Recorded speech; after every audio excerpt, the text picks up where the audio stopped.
I want to write a book about the story of Jesus' birth, but what if I did it in a little bit of a different way?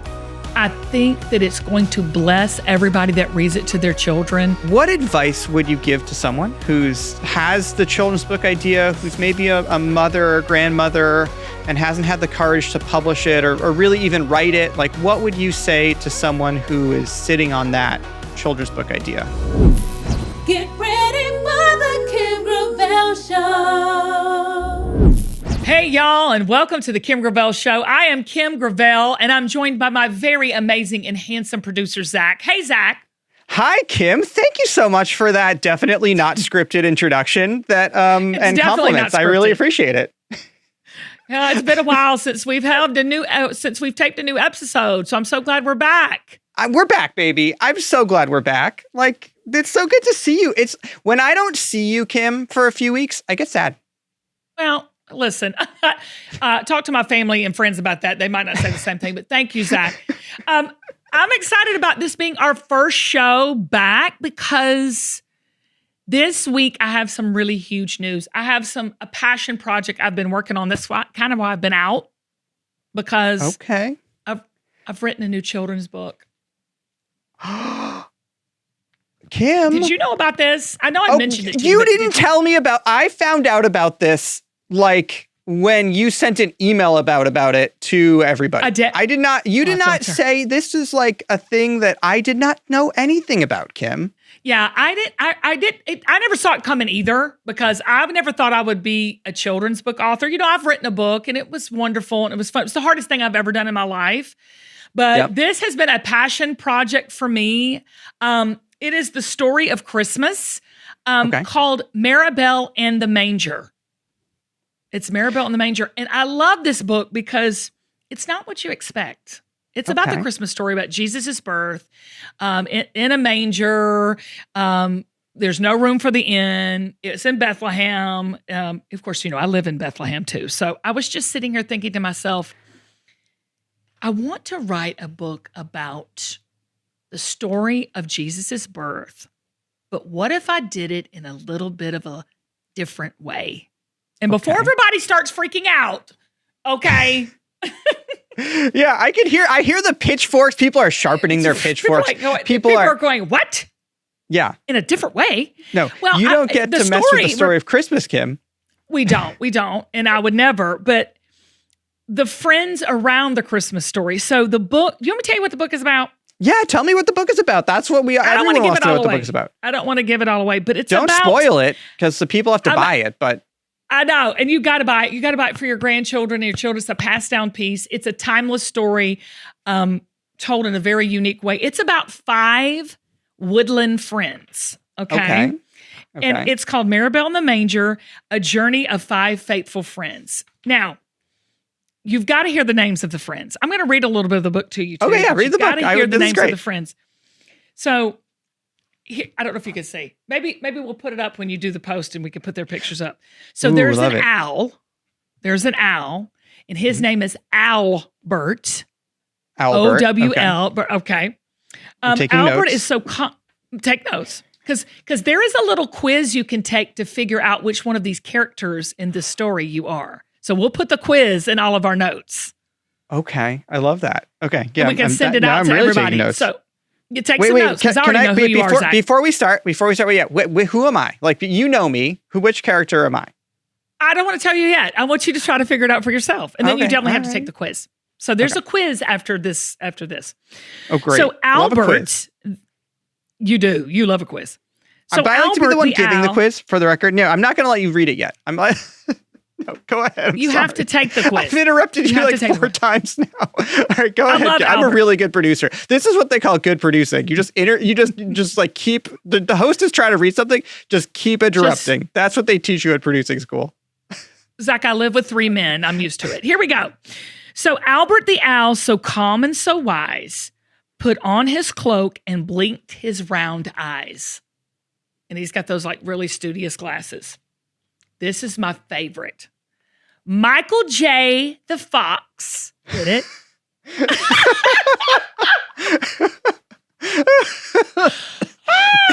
So glad you get that. I'm so glad it's not lost on you.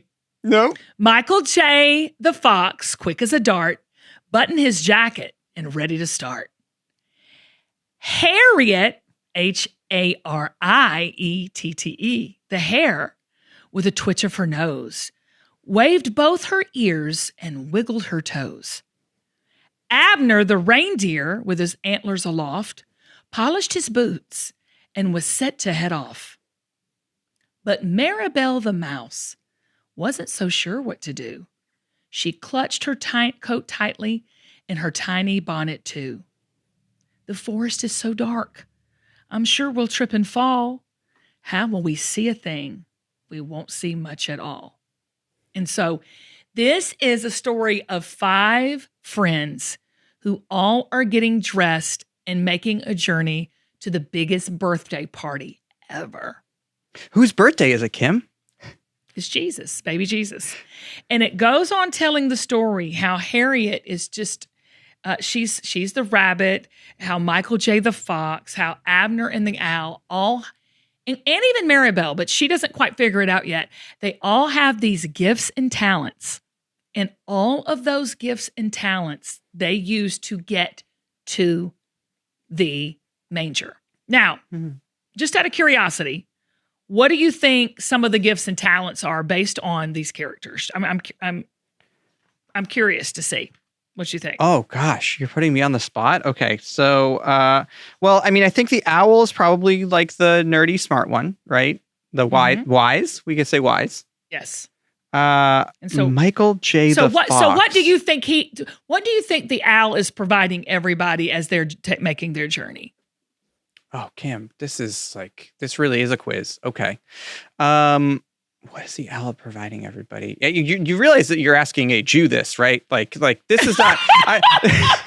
You realize that the story of Christmas is a little bit outside my comfort zone. No, but think about it. We haven't even got to the story of Christmas. The owl is always the wise one, right? He's advising the journey and how they should go. Okay. And then Abner is lighting the way because he is the tall one. He can see. He's got the lantern. And then you have the fox. What is the fox? What does a little fox do? So you need to know this when you start reading this to your daughters. Ooh, well, okay. I mean, is the fox like a good actor? Now, little one, don't worry, said the fox named Michael J. I have a gift to share as well. It's dependable night and day. My foxy instinct will take us far. It's reliable through and through. It will point us right in the right direction.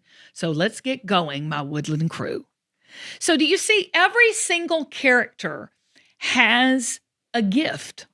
Yep. Every single person on the planet has a special gift. And as the story goes, all these characters work together with their gift. But Maribelle doesn't know what her gift is. Let me just say, like, of course, this is written by you. This is so perfect for this idea, right? Of everyone was made for a reason. Everyone has a reason for being here. Everyone has a gift. Everyone has a calling. So was Jesus. So was the birth of Jesus. He had a gift. He had a calling. And they're going to the best birthday party ever. And Harriet, she laughed and said, hop, hop, hop. She was at the mouse's side. My special gift, she announced to all, is giving my friends a ride. So she puts Maribelle on her back and hops her way through the forest to find the manger. And so Maribelle goes through the whole story and she's so concerned and she's so sad because she doesn't know what she brings. But what do mice and mouses have? What do they do really well, especially in the dark? What do they do really well? Smell and find. They find and see. They have great eyesight in the dark. So it is really, really dark outside, and Maribelle spots the Bethlehem star, and she guides them through the woodland forest to head to the manger. And she realizes, I do have a gift. I do have something to share with the world to help my friends get to this biggest birthday party ever. And so for me, the story is, of course, about Jesus's birth, but that story is the greatest story ever told. But I wanted to write something that showed 5 friends helping each other and working together with their gifts and talents that they were given by God to all work together to get to the ultimate gift, which was in that manger. And I'm telling you, I think that it's going to bless everybody that reads it to their children. And even though you're Jewish, the message still stands. Your little girls have gifts and talents. Of course, Zach, you're most so talented. All of us have gifts and talents to bring to the world. And when we work together, shows like this happen. Yep. Businesses are started. Communities are built. And my kids do have Christmas because my wife is Catholic. We do both. My wife's Catholic. We celebrate. Oh, she's going to love this. Yeah. Can I read the last page? Let me read the last page. Yeah, read the last page. They get, look at this. Isn't this fantastic? Look at it. It is. I love the artwork. You're going to love it. Looking at the pictures on your website too. Of course, you've got a couple of copies coming your way. When the babe awoke and smiled, all 5 friends began to sing. The shepherds and the wise men joined in their joyful hymn. Then smiling down on the scene as the night turned into morn, "Happy birthday," Maribelle cried. "We're so thankful you were born." Look at that. You have the wise men, you have baby Jesus, you have Mary and Joseph, you have all of the 5 woodland friends, and they all got there together. Yep. And can I tell you, Zach, I'm going to get emotional because this is one of the most fulfilling, fun, I think, legacy projects I have ever done. That's so cool. And this was really personal. I think the thing that's interesting to me is like, you didn't have to bring me and a bunch of other people. And like, I think this really it seems to me like this really came from you. Like you just kind of went off by yourself and did this, which is really cool. I did. Yeah. And I loved it. And a beautiful artist. I'm going to give her credit. She's so great. And she's in the back of the book. Amanda, Links. She's so beautiful. She captured the story beautifully. And the great thing about this is we have a ornament set that's going with this too. So there's only 3,000 that's going to be available on QVC. They might be gone by the time this airs. They might be sold out. But I will tell you, this is, the book is available on my website, kimgravel.com. You can get it at Maribelle and themanger.com. Go to all my social media. But I tell you, it's the story that keeps on giving, because this is the thing.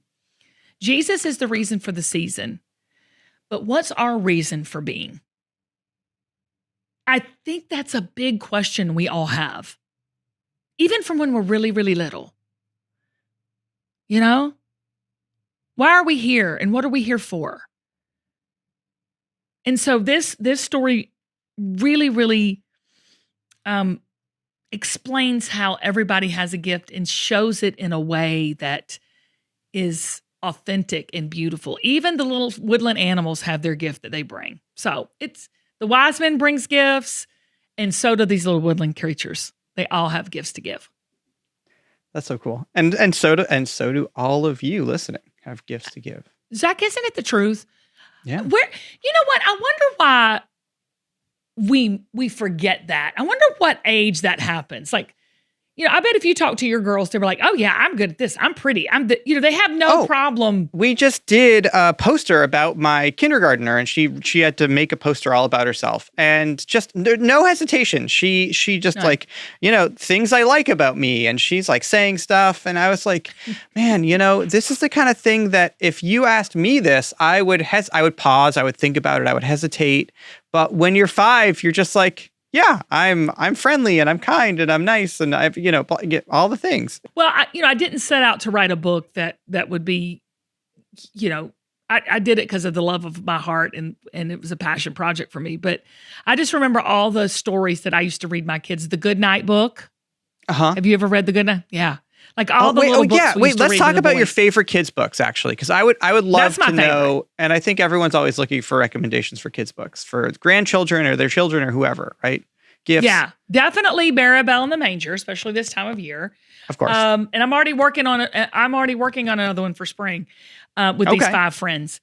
But yeah, I mean, The Goodnight book, I remember it so well. I would read it over and over to both of my kids. I still have the book and it's worn out. And even the other day, Blanton goes, Mom, do you still have the Goodnight book? I said, I do. He goes, don't ever throw that away. I said, oh, I would never. It's a pass down thing, right? So I'm going to pass that down to my kids when they have kids. So, it's these kind of things can last forever. And when I say the greatest story ever told, I mean, it is one that's probably told more, the birth of Jesus at this time of year, as we are heading into the holiday season. I mean, Zach, do you realize like Halloween's a couple of weeks away? We're going to be in Thanksgiving and we're full on, I'm pulling out every tree I got right now. I mean, I've put up 11 trees. I forgot. Wait, you've already put up the Christmas trees already? Not yet, but I've pulled them out. Do you know what I'm saying? Okay. They're out. They're assembled. They're not in the home yet. And they're not being decorated, but we're gearing up. Okay, wait, I have a question because I know that I'm sure, I'm knowing you and knowing your family, I'm sure your mom is anti-Halloween. It's my guess. No, well, believe it or not, there's no skeletons. We don't decorate like that. But I was we going to all ask do you that. trick or That was treat. my question. Do you decorate for Halloween? No, we don't decorate for Halloween, but we do trick or treat. And we have about 100 kids come by every trick. So we all go and we all sit out on the lawn and pass out candy. She will have a pumpkin full of candy. So she will kill them with sugar, but she won't put out a scary pumpkin. Okay. Got it. Yeah. Priorities, Zach. Priorities. Look, at least she's not the monster who's like, here are some carrot sticks, because like that, no one wants to be that person. Now, we used to give out full candy bars, but we don't do that anymore because there's a lot of kids that come through. So we can't do that anymore. So we give 3 and you get pieces. the reputation, and those are expensive. Even the candy now, when they're the little fun size ones, are crazy expensive. It's crazy. But they do give good candy. A few blocks from where we live is sort of the neighborhood in Sacramento that's known as one of the best trick-or-treating neighborhoods. And we have friends whose their folks live there, and they were like, we go through 800 pieces of candy. Minimum. Like it's crazy. They're like, we're spending, they're spending, hundreds, a couple $100 on candy. No, my parents are way over like 2,000, 3,000 pieces of candy. Yeah, they give out 3 a piece now. That's amazing. And you know what? The kids come, the parents dress up, and the teens come. Like everybody's got the bag out. Okay. Yeah. There's no like, oh, you're too old for this, or you're not. No, we don't do that. Mm-mm. Okay. And my kids, Blanton and Bo, drive my nephew, and then they bring all their teenage friends, and they all take the golf cart and drive all over the neighborhood with my nephew. I mean, so they're tooled around in a golf cart. Okay, got it. I will tell you this: my mother's chili. I wait for it every year. Her and that cornbread. Should I put that chili recipe in this episode? I might need to.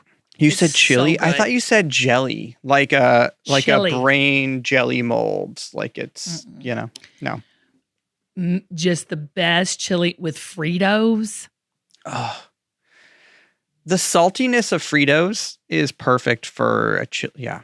Do you put them in the chili? Do you crush them up and put them inside? Yeah. I don't crush. I just do the scoops and I stick them in there and let them get a little soft. Okay. Mm-hmm. And then cornbread. We should start selling that. Like that. Yeah. I think that's the play. I see a new book coming. Yeah, right? Yeah. It's a cookbook. It turns out it's a cookbook. Okay. I have some questions. About the book. Can I ask you some questions about Maribelle and the Manger? Look at her. Isn't she the cutest? Oh, that is cute. But there is a quiz you can take. There's a quiz you can take to find out what character you are. Oh, gosh. Do you know what character you are? I'm scared to take it. No, I don't know what character I am. Zach, for real? The owl? You're Albert. Come on. Okay. All right.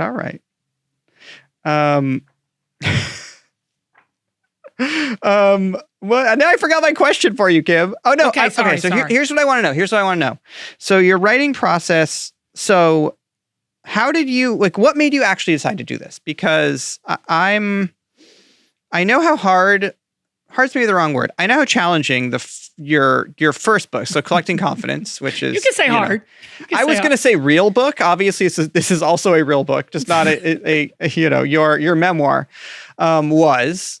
And I just like, I didn't expect you to want to keep writing books, So what made you want to like take this on and then just kind of do it? Well, for me, I was mentored as a young girl. I remember being 6 or 7, because I talk about it in the book that I had these 2 Nancys in my life. One was a painter and artist, and the other Nancy was a seamstress. And I would sit with the first Nancy. I was like 7 or 8. And then when I was at 15 or 16 with the other Nancy, and I would just watch them do their art. They would pour into my life, encourage me in my gifts and talents. I would watch them really, really excel in their gifts and talents. And so I've always been a person to pay it forward, but, with a younger generation.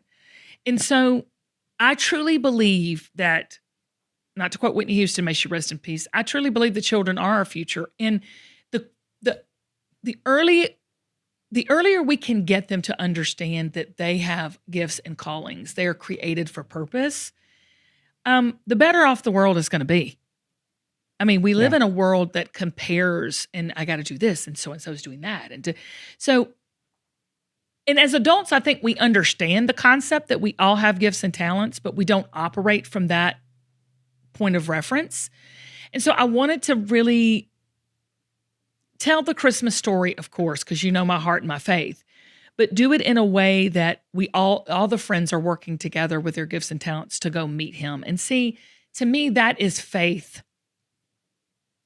I always say, I wrote a song a while back, Amy and I did, and there's a line in it that says, share the gospel with your hands, because a lot of people talk, but very few people show in, what the true gospel is. And if it's our job as believers to point people and lead people and guide people to Jesus, how you're going to do that is with your gifts and talents that he's given you. And then that community of people work together to touch even more people. And so to me, that is what the church is to me. That is what my faith is to me. Yeah. Is you've got to share it and you've got to live out your purpose so that points people to the greatest story ever told, which is Jesus. And so for me, it was the message, but it was bigger than just saying the message of Jesus being born. It's kind of like the why he was born. Right. And it's I think the amazing thing about, for me, when I think about religion more generally and the Bible and the story of Jesus and it's helpful. And you can also put, it will mean something different to different people, right? I could ask 10 different, very devout Christians what their takeaway from the story of Jesus is, and I bet I would get 10 different answers. Yeah.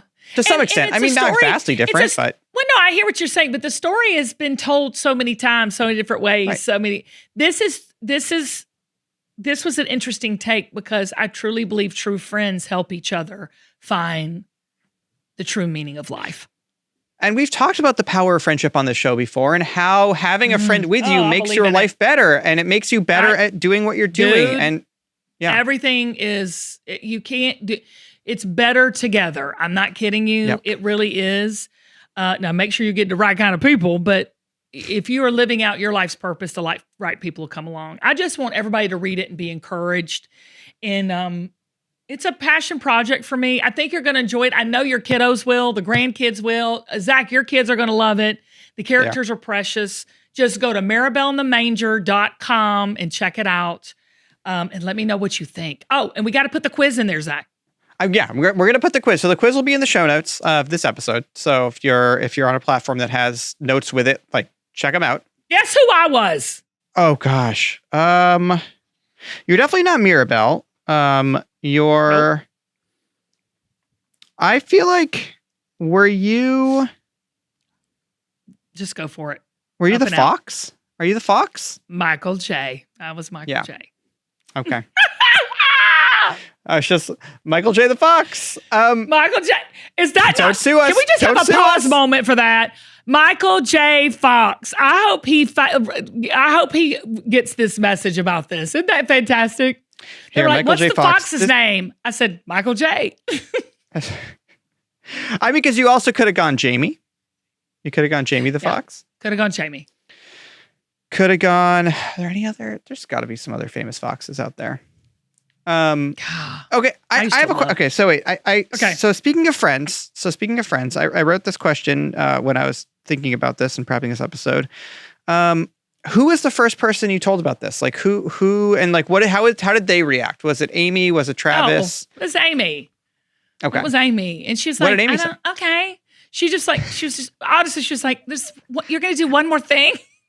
Amy is like gonna just yes and you, but also be But worried you know that you're it. overextending. Yeah.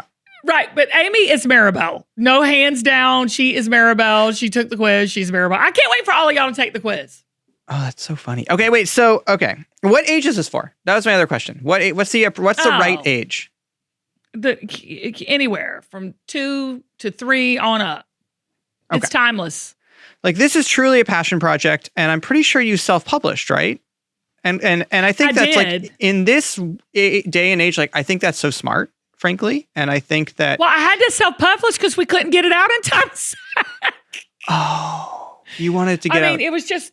I just wanted it to make it for this holiday season, and it's here. It is launched. You can get it right now on maribelleandthemanger.com, and we have an ornament set that's going to be with it at QVC. So it comes with the ornaments, the 5-character ornaments. They're so cute. So that's precious. cute. Yeah, but So I think anyway, so you can buy it on fast. so you can buy the book on QVC too, as well, or QVC as well.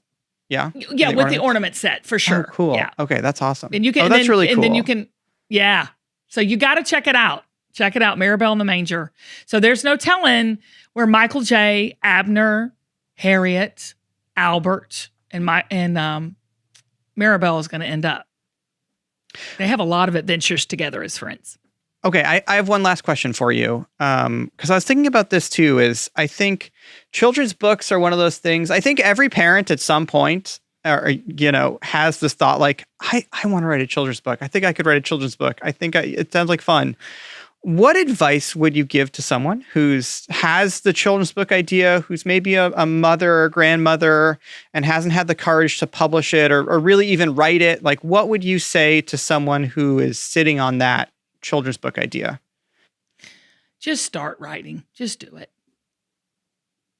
Like, I knew what I wanted the message of this to be, and I just sat down and I just started writing.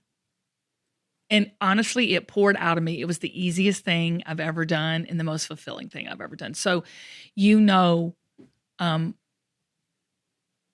there's something in you that needs to be birthed, no pun intended, that you just have to move forward and do it. Just take that first step and watch it come to life. And as Michael J. in the book, I'm your friend. I'm going to tell you what Michael J. said to Maribelle. Hold on. Let me find it. Here we go. He said, my foxy instinct will take us far, reliable through and through. It will point in the right direction. So let's go, my woodland crew. Get on it, baby. Go for it. Don't wait. Okay? Don't wait. Write the book. I love the rhymes too. Can we talk about, was it hard to rhyme? I feel like it's so hard to rhyme. It's hard to rhyme, but I love it. Like, but I talk in sound bites anyway. You know me. I'm always thinking. Yeah, that's true. I love this. Let me just say, it says, let's go closer, said Michael J. Of course he did. Michael J.'s always pushing the envelope. Let's go farther. Let's get better. I want to see the king. So the friends crept into the stable, but Maribelle couldn't see a thing. Everyone was bigger. She was too tiny. And as she had said, but don't cry, she told herself. Trust in your friends instead. You've got friendship, you've got rhymes, got it all. Got it all. Maribelle and the Manger, go check it out. Get it. And also, Zach, I want to do a shameless plug about a friend of mine's Bible guide. They're so amazing. So if all my adult friends out there who's like, I'm going to get the Maribelle and the Manger, but you need a little encouragement, I want you to visit BibleLifeGuides.com. And I'm featured on the homepage because I have written a Bible guide. It's a 21-day guide about forgiveness. And I'm just going to take a little moment here to speak to this, because forgiveness is so important, not just for you, not just for the person that you're forgiving, but for yourself too. And I have recently had to walk through some struggles with forgiveness. And it was so weird because it was all the time the Charlie Kirk thing happened, which was so sad. And his wife, I think I saw on TikTok or something, she said, I forgive the young man that did that to her husband. And I thought, wow, what courage there. But it challenged me to really think about things that I was not forgiving in my own heart towards other people. So when my friend approached me with the Bible Life Guides, I decided to write my guide as about forgiveness. So go check it out. If you go to the BibleLifeGuides.com, pull up the homepage. I'm right on the homepage. Click through, follow along for 21 days about forgiveness. There is a nominal charge for it, Zach. We are giving all proceeds, my proceeds, to the Atlanta mission here to feed the hungry, especially this time of year. So go to BibleLifeGuides.com, check it out, and be encouraged. And let us know what you think about Maribelle and the Manger and the Bible Life Guides. And y'all, 'tis the reason for the season. We are heading into the holidays. We are. We're here. All right, but first we're doing a lot of candy for thousands of pieces of candy for. Let's be clear. We're gonna get to the manger, but we got to go through all the other holidays first. You know, I don't miss a holiday. I don't ever miss a holiday meal either. So here we go. It's October. We are heading into the holiday season. I want you to be encouraged and be blessed. God is good, and so are you. We love you. Zach Miller is the executive producer of The Kim Gravel Show. His production company is Uncommon Audio. Our producer is Kathleen Grant, the brunette exec. Production help from Emily Breeden and Sarah Noto. Our cover art is designed by Sanaz Huber at Mammarian Creative. Our show is edited by Mike Kligerman. Our guest intros are performed by Roxy Reese. Our guest booking is done by Central Talent Booking. Our ads are furnished by True Native Media. And y'all, I want to give a big, huge thank you to the entire team at QVC Plus. And a special thank you to our audience for making this community so strong. If you are still listening, then you must have liked a few episodes along the way. So tell somebody about it. Tell somebody about this show. And join our mailing list at thekimgravelshow.com. I cannot do this show without you, and so I thank you from the bottom of my heart for listening. I hope you gained a little bit of encouragement, light, and love from watching and listening to The Kim Gravel Show. I love y'all so much. Until next time, bye y'all.